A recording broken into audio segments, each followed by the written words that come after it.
Anastasia. Now I see why the black hole itself has zero mass. The black hole as an object of the non-material world simply creates conditions, a force near which the main action takes place, i.e., roughly speaking, the unnecessary matter is recycled. This is almost like an eraser, a rubber, cleaning the paper surface of inscriptions. Matter vanishes entirely without getting into the black hole itself. And what does the size of the black hole depend on? Rigdon. The size of the black hole depends on the amount of, say, pathological matter. It is impossible to call such matter otherwise, which is subject to annihilation in a given area of the universe. The black hole may be of any size, both big and small. To better understand these processes in outer space, I should perhaps give a very conditional, associative example related to human activity. Imagine that a person needs to mow weeds in a certain part of a clearing. He sees this clearing and calculates how much force he should apply and how much time this work will take.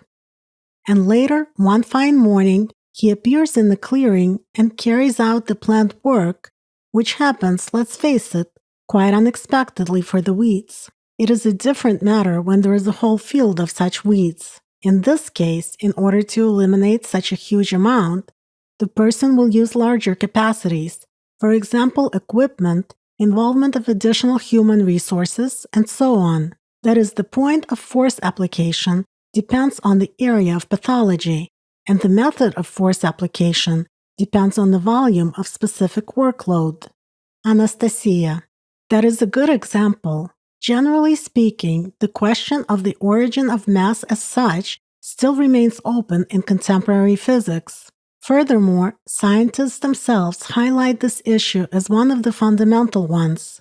Despite the multitude of existing theories and assumptions, it has not been ascertained why some particles have mass while others don't. Earlier, before I became more interested in this subject, I also took mass for granted as a certain characteristic of any material object. Everyone understands that the elephant is heavier than the fly, so the mass of the elephant is bigger. However, it turned out that when we dive into the microcosm, it isn't all smooth sailing here. Scientists have ascertained that there are particles which they call elementary, with zero mass. One of the representatives of such massless particles, in resting state, is the known to all photon, a quantum of light. Rigdon.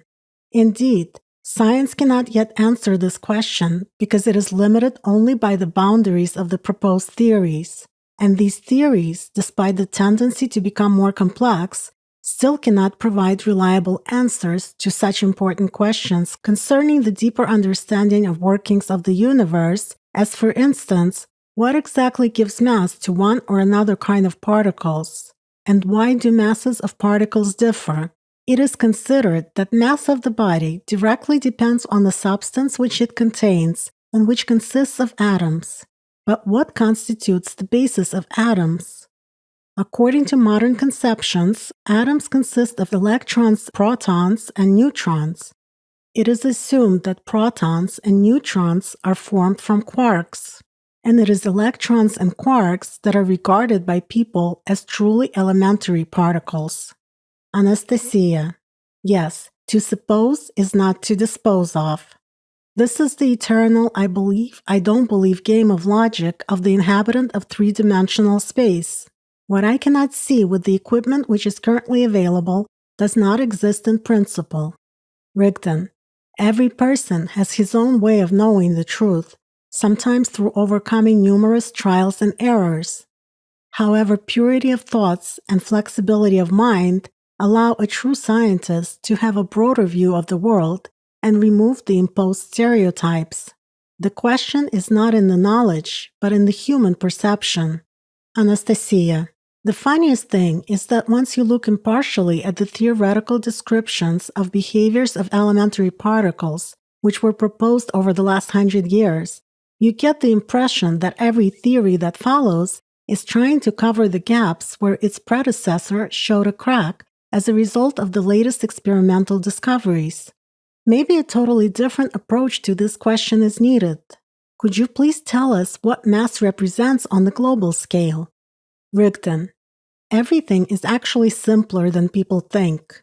The amount of matter, its volume, density, etc., as well as the very fact of its presence in the universe, does not affect the total mass of the universe.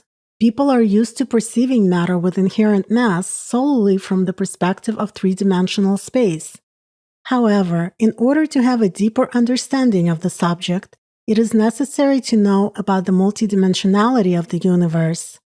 Volume, density, and other characteristics of the visible matter with which people are familiar, in all their diversity, including the so-called elementary particles, change already in the fifth dimension, yet mass remains unchanged, since it is a part of the general information about life of this matter up to the sixth dimension inclusive. The mass of matter is just information about the interaction of one matter with another under specific conditions. Like I've already said, ordered information creates matter and sets its properties, including mass too. Given the multidimensionality of the material universe, its mass always equals zero. The total mass of matter in the universe will be enormous only for observers from the third, fourth, and fifth dimensions. Anastasia: the mass of the universe equals zero?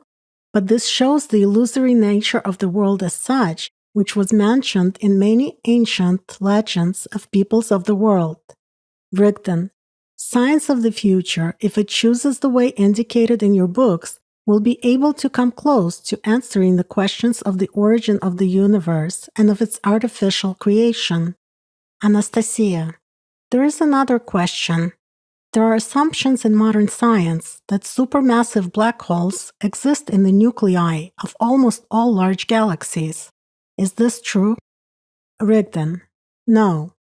This assumption appeared among scientists because active galaxies emit very powerful radiation, and stars move around these centers in such a way as if they were attracted by something which is invisible to modern equipment, but which is very massive. However, there are no black holes in the galactic nuclei. It is just that somewhat different laws exist there. Anastasia: spiral galaxies were one of the first to be discovered. Does the spiral shape play any special role in the micro and macrocosm of the universe?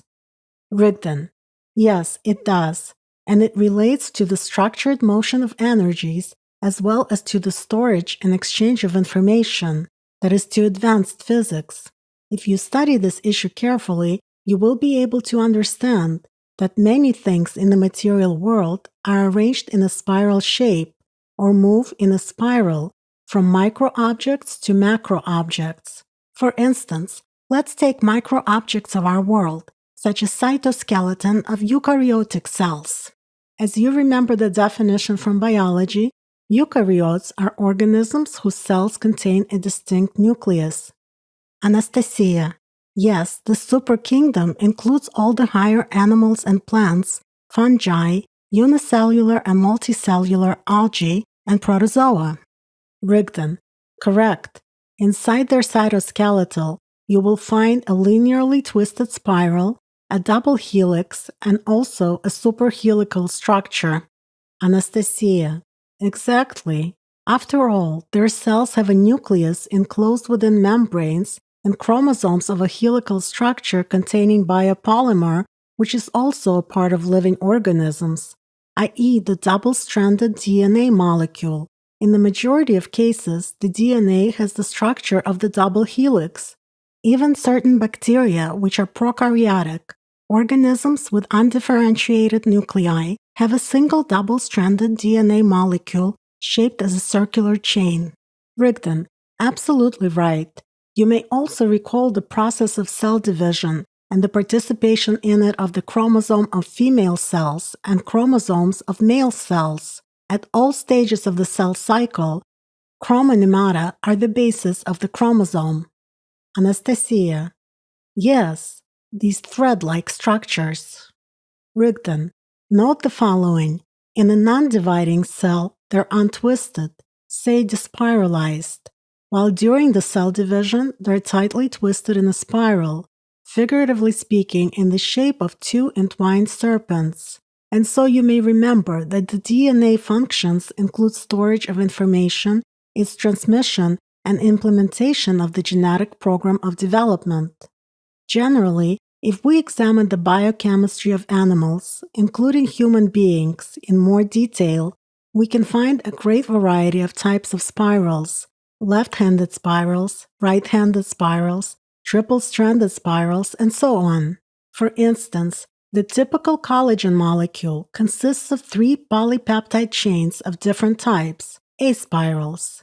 They're usually twisted in the form of the right-handed threefold spiral. Yet what is collagen? It is the most widespread, thread-like protein in animal organisms, which makes up nearly 25% of the total amount of protein. It forms the basis of collagenous connective tissue fibers, ensuring its strength and flexibility. Therefore, bones, including cranium, spine, etc., cartilages, and tendons consist of it. Here's another example. What is hair and nails of humans, as well as feathers, claws, quills, and hair of animals? All these structures mostly consist of keratin, horn matter. Keratin, being a structural protein, is also mainly built in the form of a spiral, like for example the structural protein of hair or fur, A-keratin. The longest part of its peptide chain is twisted in the right-handed A-spiral, and 2 peptide chains form a single left-handed superspiral. Figuratively speaking, this is an entwined spiral in the shape of 2 serpents. Superspirals, in their turn, are combined into tetramers, and the latter are combined into a more complex structure. 8 of such complex structures form a microfibril of hair or fur. These are simply processes which are visible in the material world, and which form at the invisible energy level of the organization of matter. The helical structure is one of the most convenient forms of long-term information storage. Today, science is only now getting closer to this understanding. For example, thanks to the existing DNA testing methods, it is possible to discover many things about the human being and also to perform genetic testing to determine a biological relationship. Previously, blood was used for DNA analysis. Now, a person's saliva, hair, and nails are used for such an analysis. In forensic science, doctors can determine a person's age and gender using a single hair. They can also determine what substances and microelements are present in one's hair, in which period of the person's life there were more or fewer of them in his or her organism. Such data, in turn, point to the person's lifestyle, what medicines he or she took, what he or she ate, etc. The DNA analysis of hair, if you compare it with other samples, allows experts to identify its owner. This method is also used by archaeologists to study various burial places and ancient tombs, since hair is preserved even better than bones. Truth is that this is far from the limit of knowledge. Currently, science stands just on the threshold of perceiving the mysteries of spiral structure, which also exists in abundance in a human, and the interconnection of matter and energies. By the way, the knowledge of all this existed in ancient times, as evidenced by the signs and symbols of ancient people, which were left as inscriptions on ritual items, stones, artifacts from burials, or on symbolic items of architecture, as well as in the echoes of magic rituals which are common almost all over the world among different peoples. By the way, it is not coincidental that rituals were connected with hair, nails, and bones. In other words, with helical structures capable of storing and transferring power, information. Information, or the dormant power as it was called earlier, was activated, awakened by incantation, that is certain sound vibrations, or by concentrating the power of thought or attention. People use this knowledge both in positive and negative ways. Certainly, similar rituals have remained today, but they have mostly been absurdly distorted. It is already an empty imitation, its meaning lost. Anastasia. Many peoples have different superstitions, even taboos, associated with hair and nails. For instance, it is considered that cut hair and nails must not be scattered about, for they bear certain energy information about their owner and might fall into the hands of an ill-wisher capable of putting them to evil ends.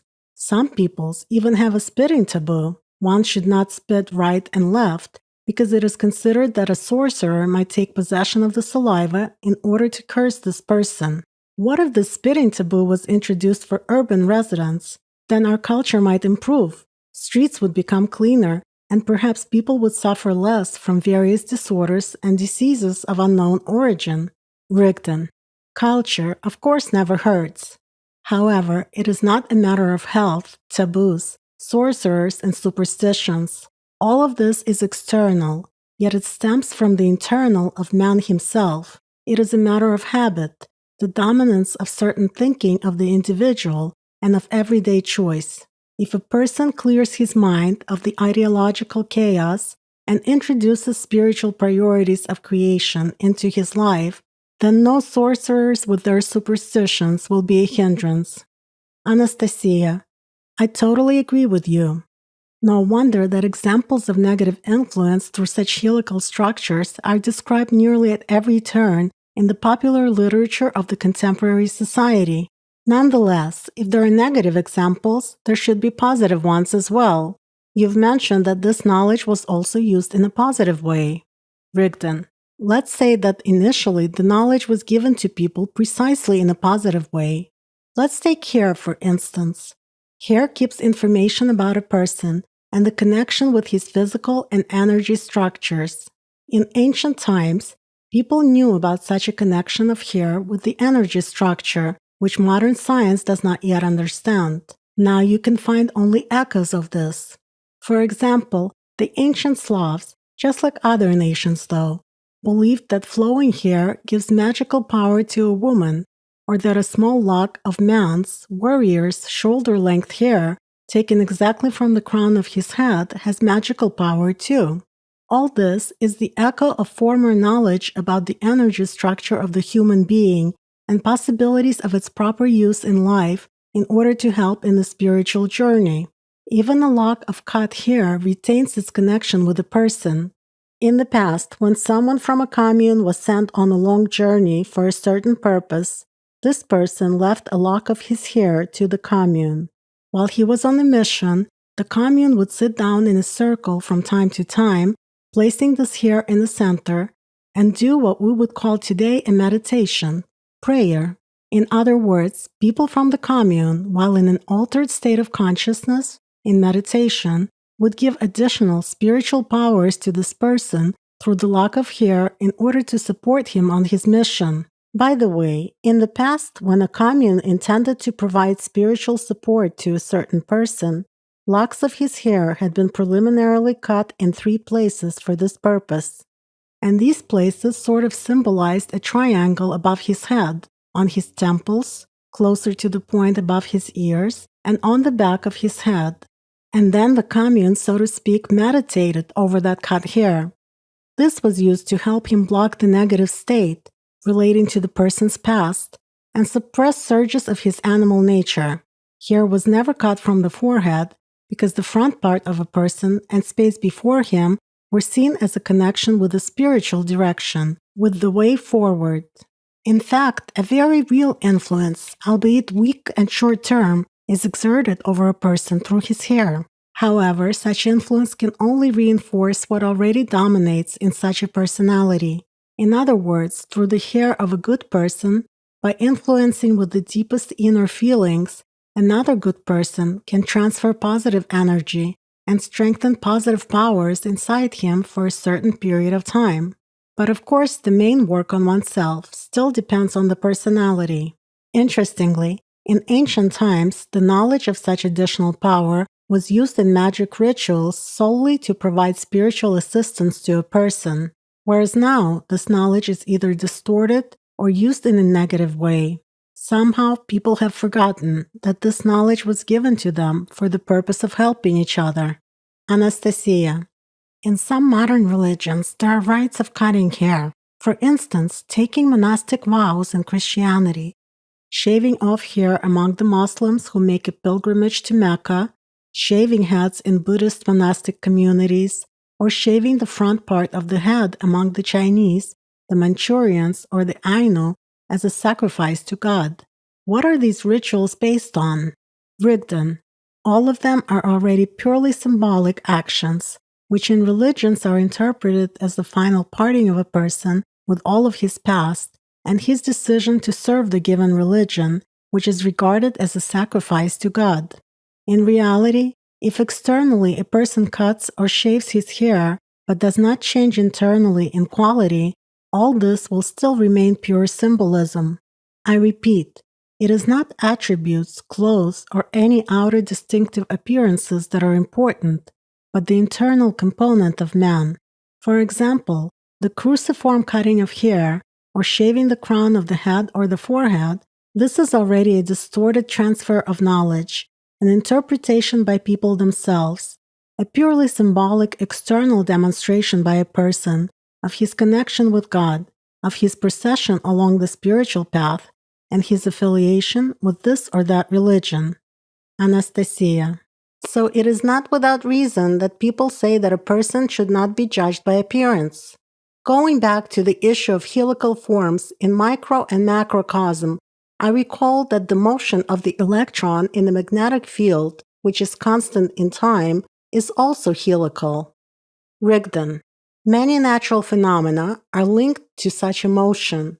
Note the large-scale natural phenomena, such as, for example, air cyclones, anticyclones, giant ocean whirlpools, the so-called rings, whose center may be located dozens of meters below the ocean level, regions of spiral turbulence, generations of spiral waves, and so on.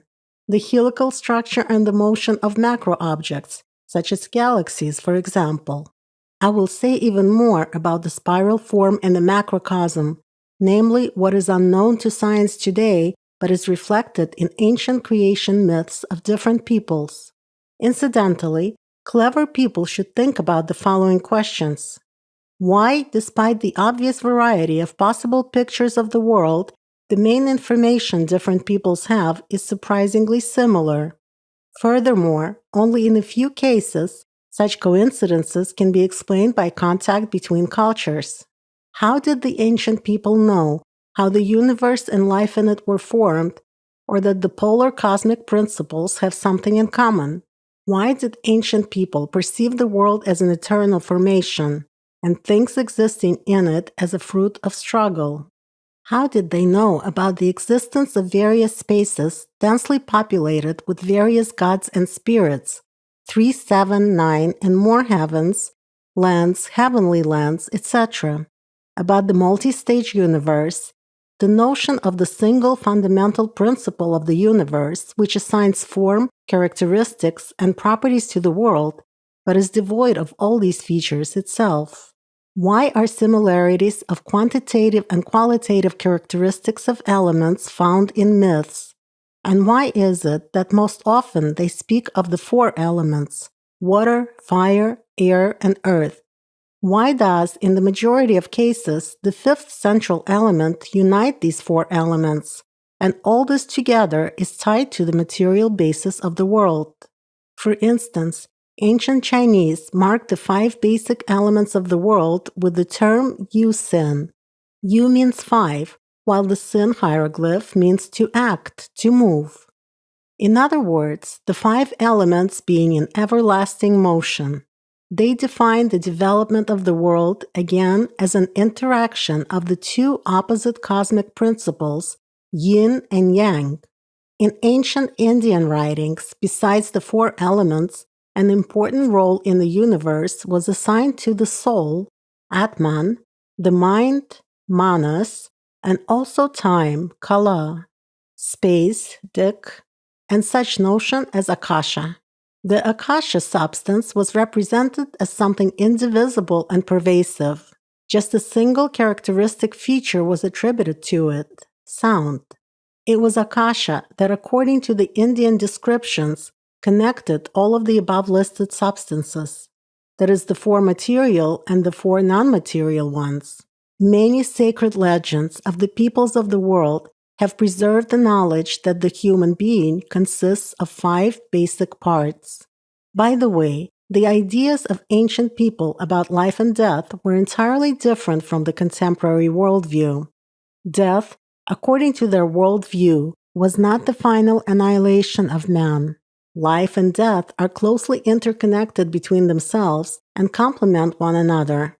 Death is regarded in the legends as the transition to a different form of existence.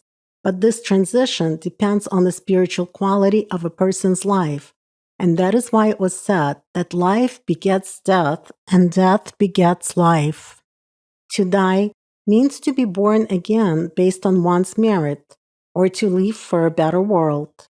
Moreover, this transition to a different world is related to the transformation of man, as well as to crossing the cosmic waters, according to various legends, by boat, on a bird, a horse, a snake, or a fantastic creature.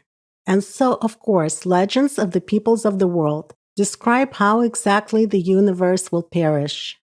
Clever people should think about the question how ancient people could have known all this and could think in such large-scale categories. After all, people of the ancient past, in most cases, never saw anything other than the place where they lived, not to mention outer space, let alone the birth and destruction of the universe. Nevertheless, knowledge about the universe existed, and the general essence on which all the cosmological myths of the peoples of the world were based, speaking in a modern language, was as follows. From the world of God, which has different names in various legends, the universal waters, the universal ocean, the world of the primordial, of the Creator, the primordial sound emerged, the mythical bird, the sound, the first logos, the word of God. Sometimes legends mention that the world was created out of chaos.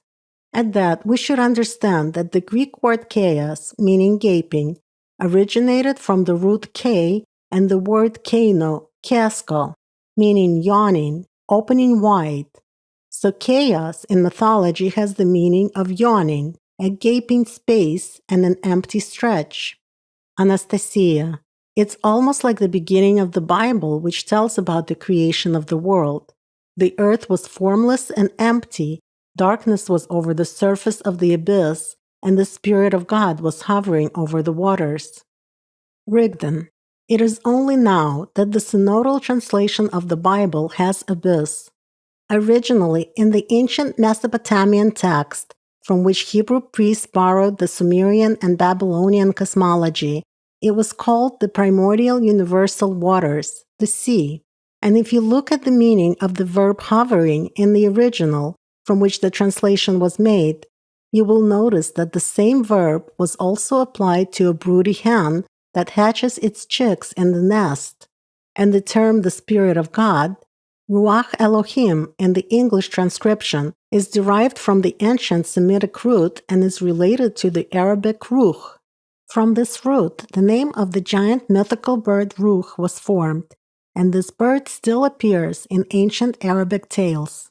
Anastasia, you're saying that this biblical story was based on earlier myths of other peoples which described how the world had been created by a big bird hovering over the primordial world ocean? Generally speaking, yes. After all, the motif of pulling the earth out of the primordial waters, specifically by a bird, is a rather widespread myth among the peoples of the world. It turns out that the whole point here is in the motion, action, and creation from above this world. Rigdon. Perfectly true. So the primordial sound gave birth to the universe shaped as a sphere, the universal, cosmic egg, the golden fetus, the primary seed. On the surface of the sphere, under the influence of the forces of Allat, the initial energy which begets life movement, matter started to form. A part of the energy started to turn into matter. Thanks to, again, the forces of Allat, and mythology, the mother of all things, the divine feminine principle of creation, the creating viable principle, the mother bird, the will of God, the power of God's thought, matter began to interact with each other. Previously, I had already described in more detail how exactly the universe was formed. as well as what Allat, time, space, and gravity really are. Anastasia. Yes, I included this information in the books Sensei 4 and Ezoosmos.